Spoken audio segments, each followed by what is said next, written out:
Patna police पर बड़ी कार्रवाई की तैयारी में पप्पू यादव। लोकसभा अध्यक्ष के दरबार में लगाई न्याय की गुहार। सदन चलने के दौरान पप्पू यादव को गिरफ्तार करना पटना पुलिस को पड़ेगा भारी। विशेषाधिकार हनन का मुद्दा बना पप्पू यादव प्रकरण। गिरफ्तारी पर घिरी पुलिस।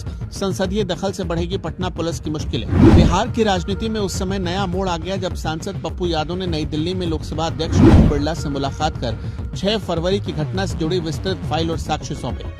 इस मुलाकात के बाद राजनीतिक गलियारों में ये चर्चा तेज हो गई कि क्या इस मामले में उच्च स्तरीय जांच या कार्रवाई संभव है।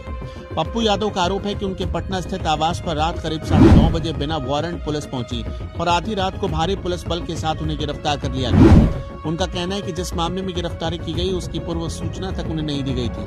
वो इसे अपने विशेषाधिकार और संवैधानिक मर्यादाओं का उल्लंघन बता रहे हैं। इस पूरे घटनाक्रम में पटना पुलिस की भूमिका पर सवाल खड़े हो रहे हैं।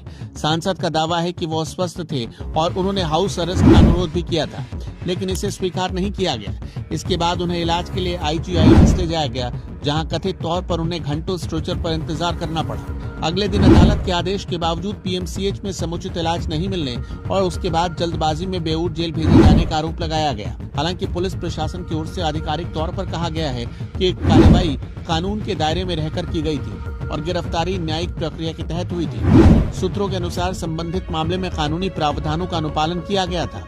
फिर भी ये सवाल उठना स्वाभाविक है कि क्या एक जनप्रतिनिधि की गिरफ्तारी के दौरान सभी संवैधानिक प्रोटोकॉल का पूरी तरह पालन हुआ। पप्पू यादव ने लोकसभा अध्यक्ष को दिए ज्ञापन में ये भी कहा है कि उनके खिलाफ गंभीर आपराधिक मामले नहीं है और वो एक छात्रा को न्याय दिलाने की आवाज उठा रहे थे। उनका आरोप है कि इसी कारण उन्हें सुनियोजित तरीके से घेरा गया।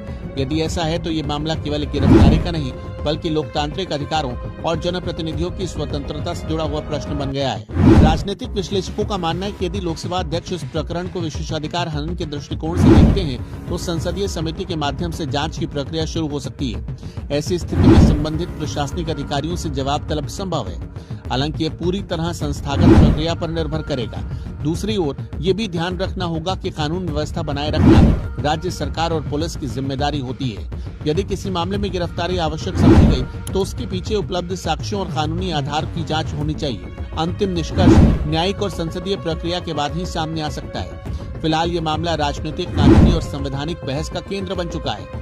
क्या ये विशेषाधिकार हनन का मामला साबित होगा?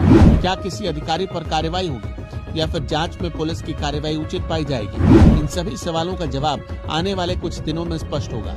एक बात तय है कि इस घटनाक्रम ने बिहार की राजनीति में नई बहस छेड़ दी है।